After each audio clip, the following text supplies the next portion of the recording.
3. Tu les déclenches une fois et ensuite elle... Tu laisses Oui, tu déclenches une fois, ça va durer il y a 6 secondes. 6 secondes, 6 d'accord. secondes, donc on a le temps. Le truc c'est que dès qu'on entend le bruit de l'appareil photo, il faut commencer les flashs. Parce que moins il y aura de lumière paradis, mieux ça sera. La capsule au Bourget. Diagonale vous propose de plonger au cœur des lieux qui font la photographie en France et de pousser la porte d'entre les images. Un programme d'ateliers et de pratiques fait de rencontres et d'images. Suivez-nous, laissez-vous surprendre. Départ vers la capsule au Bourget, à la découverte du projet Temps court, temps long.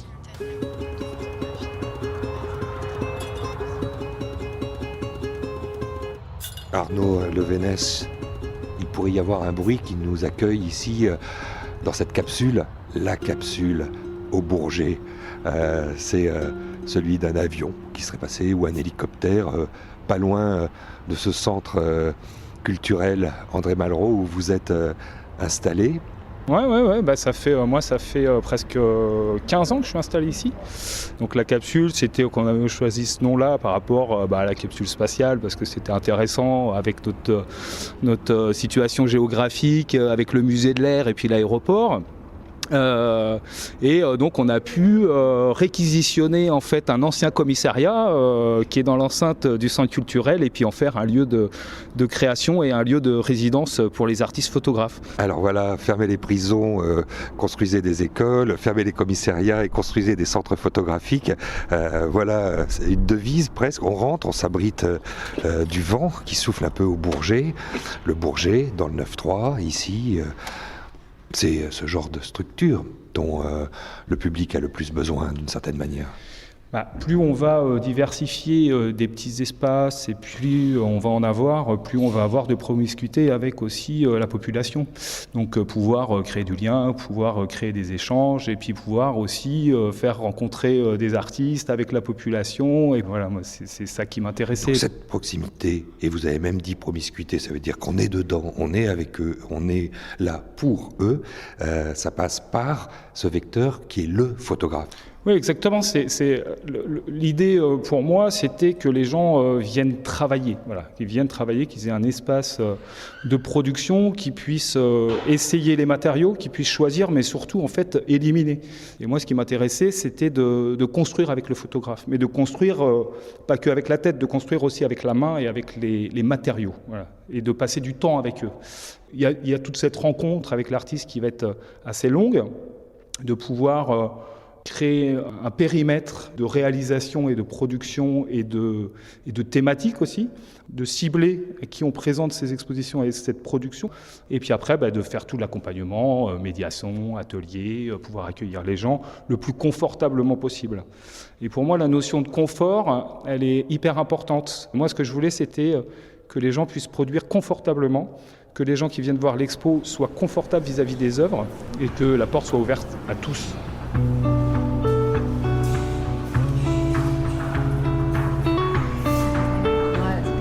Voilà, c'est un petit peu clair. On va fermer un petit peu le diaph pour la voir.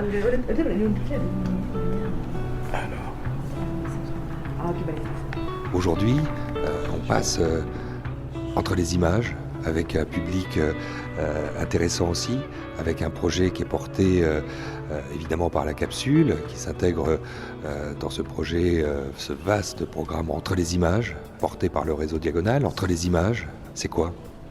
Alors, avec Philippe Brezon, ça fait 2 ans qu'on travaille sur ce projet qui s'appelle Temps court, temps long, où en fait on a voulu travailler sur le mouvement, sur des choses assez basiques en photographie, sur l'image arrêtée, sur le temps de pause long, sur la strobophotographie, sur la décomposition du mouvement, et de le faire avec plusieurs associations sportives et culturelles de la ville. Alors on est en train de travailler avec là actuellement la danse indienne, mais on va aussi travailler avec les personnes du 3e âge sur la marche, autant avec une association de danse contemporaine, autant avec une association de tir à l'arc, les handballeurs, et essayer de collecter, de faire travailler en fait ces personnes, qui soient acteurs aussi de leur photographie. Et là, ça se passe dans la petite maison qui est juste à côté. C'est là où il y a l'atelier où Philippe Brezon est en train de prendre les photos avec cette association de danse indienne où 5 Sri Lankaises sont réunies. Oui, exceptionnelles. Elles sont très apprêtées, avec leur sari, plein de couleurs chatoyantes. C'est assez exceptionnel, c'est assez touchant. Hein. Donc on sort du lieu d'exposition, on traverse cette petite cour pavée pour aller dans cette petite maison traditionnelle de banlieue parisienne, absolument adorable. C'est vrai, elle ressemble à quoi cette maison ? Elle ressemble à quoi ? Elle ressemble à une maison de banlieue de 1900 en mâche vert, je crois. Moi j'aime bien ce lieu-là parce que je le trouve assez authentique. Je trouve qu'il représente assez la banlieue entre la galerie qui est avec une grande verrière en aluminium moderne et puis la capsule qui mérite un vrai ravalement mais qui est comme ça et que j'aime bien avec du carrelage de 1920. Donc c'est un bon recyclage, je trouve. C'est la sonnette naturelle, on peut entendre. Comme ça, à chaque fois, je sais qu'il y a quelqu'un qui rentre. C'est une vieille porte. Une vieille porte rouillée. C'est incroyable de savoir que c'était la porte du commissariat.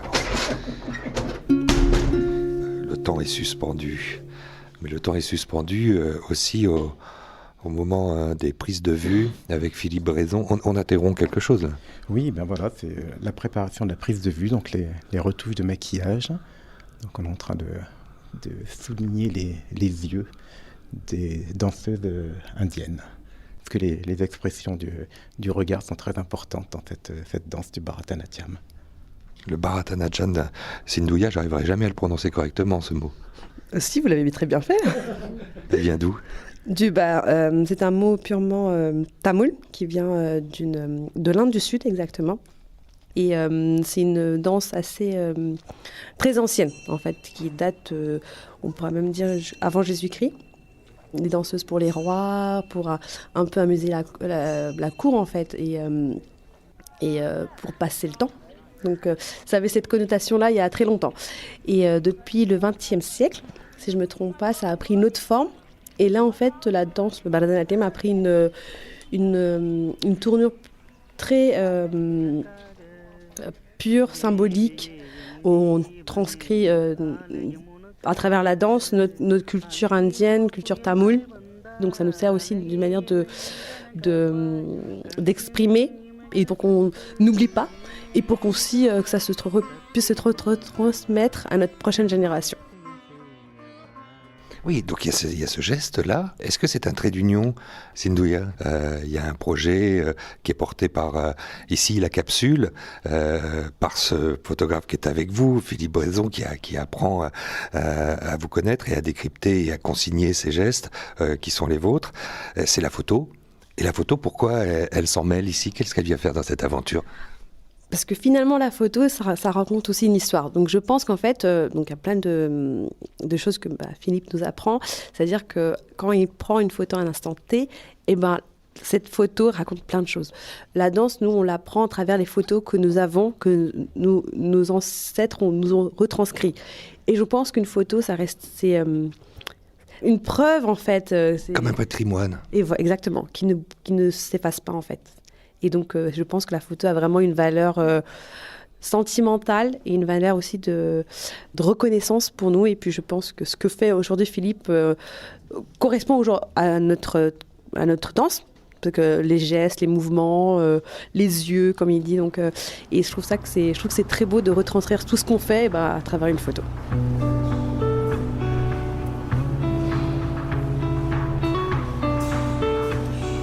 Je regarde juste pour la lumière, ce que ça nous donne là. Voilà, oui, j'ai beaucoup plus de lumière en bas. Non, c'est bien comme ça pour moi, c'est très très bien. On refait la même chose ? Tu sautes un peu plus. Alors. Ah, on va refaire encore. Ouais, tu peux plus te dépasser. Dis juste que tu dois... Elle ne bouge pas. Il ne va aller.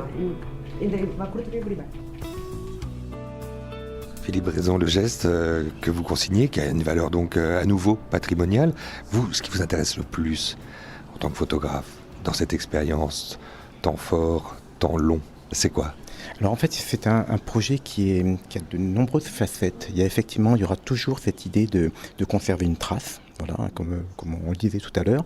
Mais il y a aussi l'idée d'interpréter quelque chose. Parce que cette vision photographique que j'amène, c'est aussi mon interprétation de cette danse. Parce qu'il y avait plein de possibilités pour retranscrire, entre guillemets, cette danse.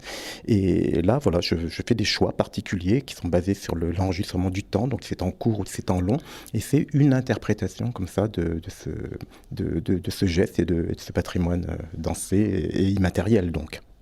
Que je comprenne, techniquement, ça va signifier quoi ? Ça va entraîner quoi ? En fait, tout ça s'inspire un petit peu des recherches des primitifs de la photographie sur le mouvement. Donc, c'est des histoires qui remontent aux années 1870-1880, où on essaye de trouver un moyen un peu scientifique de retranscrire et d'enregistrer le mouvement, en décomposant le mouvement, en travaillant comme ça justement sur des phases, de les décomposer pour voir un petit peu qu'est-ce qui se passe véritablement sur ces temps que l'œil n'est en fait pas capable de saisir pleinement. Tout le monde est en mouvement tout le temps à un moment ou à un autre, donc c'est vrai que ça peut être le club de randonnée, ça peut être le club de gym, ça peut être aussi une équipe de volley, de handball, voilà. Donc partout il y aura geste, il y aura quelque chose à faire, voilà. Et la photographie amène un nouveau regard, un autre regard justement comme ça sur le geste. Alors elle s'approprie là l'image, mais c'est leur propre appareil. Voilà, alors c'est aussi une composante importante de ce projet. L'idée c'est de croiser les pratiques, de croiser des savoir-faire, des connaissances et de transmettre. Donc il se trouve que dans cette compagnie de danse indienne, il y a aussi une photographe qui va travailler aussi sur ce projet-là. Qui va pouvoir bénéficier d'équipements qu'elle ne connaît pas encore, qu'elle va pouvoir apprendre. Moi, je vais transmettre aussi des techniques photographiques à tous ceux qui voudront bien s'en emparer.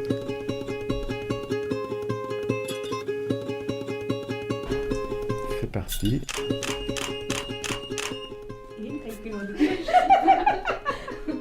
C'est pas grave. On sait pas pourquoi la main est arrivée en bas. Alors ce qu'on va faire maintenant, c'est que on va rester là-dessus, mais on va faire justement cette image en superposition, les unes par-dessus les autres, parce que je pense que ça peut être bien comme ça aussi.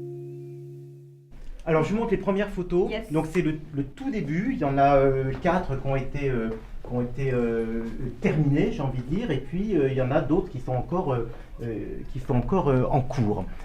Alors voilà à quoi les choses peuvent ressembler. Donc là c'est l'image où on faisait plusieurs éclairs de flash sur une seule et même photo. Donc là, il n'y a aucun montage. On a le déroulé de toutes ces images qui vont se superposer. C'est super beau. Oh là là. Voilà. Oh là là. Là encore. Mais là, du coup, vous voyez, Philippe, ce que vous voyez, là, moi, je vois la précision claire et nette. C'est-à-dire pour moi, c'est... La maîtrise, elle est là, c'est-à-dire qu'on voit la décomposition, donc on voit d'où vient la main, comment elle se dégage et comment elle se ramène. Et puis, c'est exactement ce qu'on apprend aujourd'hui à nos élèves, toutes petites. Et c'est ce qu'elle a mis en avant et c'est super beau. Donc c'est celle qu'on a fait en comptant les temps, justement, pour avoir cette précision de compter les temps, pour être toujours au bon moment, voilà, sur le moment où le geste est terminé. Oui. Et à partir de ça, après, il y a possibilité, donc, justement, de faire aussi donc des animations, que ce soit sous forme de petits flipbooks ou de disques qui vont tourner. On va pouvoir comme ça aussi retrouver ce qui se faisait au début du siècle, au début du siècle précédent, sur c'est un peu l'invention du cinéma avec la photographie. On va retrouver comme ça des illusions de mouvement. Donc il y a beaucoup de choses à faire avec cette photographie. Puis avec la danse, évidemment, ça marche parfaitement bien. Mais vous voyez que la photo, même si dans le temps on évolue avec toutes les technicités, les qualités des photos, des téléphones, et les photos qui sont prises par un vrai photographe nous donnent toujours cette émotion-là. Et ça, n'importe quel iPhone, n'importe quel téléphone ne pourra changer malgré les qualités, tout ce qu'ils peuvent apporter dessus en fait. Everybody is not a photographer. Voilà, exactement. Donc c'est toujours l'intention qui compte. 1, 2, 3. Ouais, ça va. C'est un peu... La main de Adasha, elle n'est pas terminée, mais elle est belle. Oui, ça fait bien. Bon, je l'ai gardé. Comment elle s'est passée cette séquence ? Super. Qu'est-ce qu'on en retient ? Beaucoup de travail, de précision. Encore une fois, on revient sur la précision. Et d'échanges. On partage nos connaissances. Donc, ces connaissances en photographie et puis nous, nos connaissances en danse. Et il y a beaucoup de technicité. Ça, c'est super beau. Donc,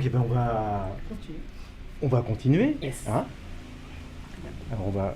C'est-à-dire que si ça avait été nul, vous aviez le droit de ne pas continuer. Non, nous, on prend tout ce qu'il y a à prendre. Donc, voilà, ça va avancer petit à petit comme ça. Puis on va faire des petits pas. La capsule, c'est la dernière arrivée dans un maillage de 23 centres d'art, centres photographiques sur le territoire français. C'est important, ça, de faire partie d'un réseau? Alors moi je pensais que c'était pas du tout important. Et puis en fait ça fait 1 an et demi que je suis rentré dans le réseau et puis en fait je me suis aperçu que c'était complètement l'inverse et que c'était complètement idiot de penser comme ça. Et justement je pense que quand on fait ces métiers-là, il y a pas mal de personnes, de structures, de directeurs de structures qui font partie du réseau Diagonale, qui sont exactement comme moi, c'est-à-dire qui travaillent aussi tout seuls, qui sont aussi dans cette solitude-là. Moi, j'ai une formation de photographe et j'ai pas choisi d'être photographe à cause de ça. C'est-à-dire parce que je voulais pas être tout seul. Et je déteste la solitude dans le travail. Le réseau Diagonale, moi, ça m'a permis de rencontrer, des gens qui font aussi la même chose. Et ça a permis aussi beaucoup de valoriser aussi la capsule, qui était quand même une capsule qui était un peu perdue dans l'espace. Ça ressemble à une maison, c'est une maison, même si c'est un ancien commissariat ici, cette partie-là de la capsule. Et il y a, très cher Arnaud Leverès, quelque chose qui se passe ici, c'est que les gens sont comme à la maison. On dit en résidence, mais comme à la maison, c'est pas mal non plus. Les artistes. Ah ouais, c'est une toute petite maison, mais c'est une grande maison de création. Moi, c'est vraiment ce que je voulais faire. C'était que les gens aient chacun leur espace de travail et qu'ils puissent être chez eux. Voilà, on a un petit bar aussi qui est très sympa où on refait le monde sur la photographie et c'est vraiment l'espace de liberté aussi par rapport à tous ces projets et d'être un peu aussi utopique, d'être en liberté totale. Quand un artiste part, après parfois 1 an en ces murs, les vôtres de murs ici à la capsule, qu'il va aller ailleurs, après la fin de son exposition, il reste ici, dans ces lieux, un objet, une œuvre. Alors, il laisse une œuvre, enfin on choisit une œuvre de façon collégiale et qui rentre dans la collection de la capsule, mais on ne choisit pas une œuvre parce qu'elle représente vis-à-vis de la thématique. On choisit une œuvre qui a fait souvent le lien ou une difficulté, c'est-à-dire c'est une œuvre anecdotique par rapport à notre rencontre. Et après, c'est vrai que les artistes reviennent souvent pour des questions techniques, mais pour aussi juste boire un café, pour présenter leur nouvelle création, pour en parler, pour... débriefer pour parler de ce qui se passe sur la photographie ou autre chose.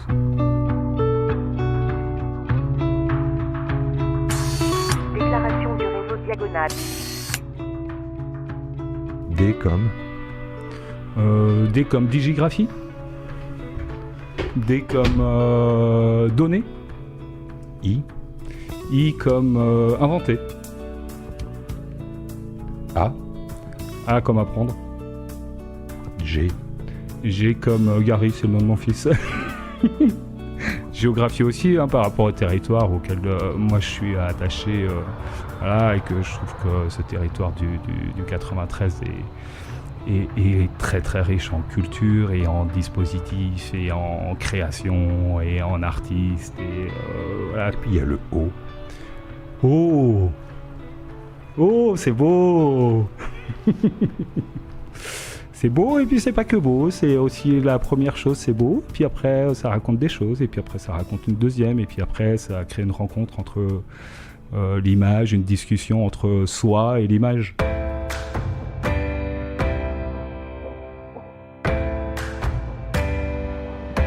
L'hôtel Fonfred, centre photographique de Clermont-Ferrand. L'imagerie à Lannion. Fin de l'étape de notre voyage sonore au sein du réseau Diagonale. Remerciements à la capsule, au Bourget et à Philippe Bresson et les participants du projet Temps Court Temps long, un des 30 projets du programme Entre les images, développé en 2019 par les membres du réseau Diagonale, 23 centres dédiés à la photographie disséminés sur l'ensemble du territoire hexagonal. Entre les images est un programme soutenu par le ministère de la Culture. Cette série de 5 podcasts originaux est produite par le réseau Diagonale et réalisée par le studio de création Écran Sonore. Au micro, Alexandre Hérault. Toutes les informations sont consultables sur le site réseau-diagonale.com, un réseau unique pour une photographie multiple.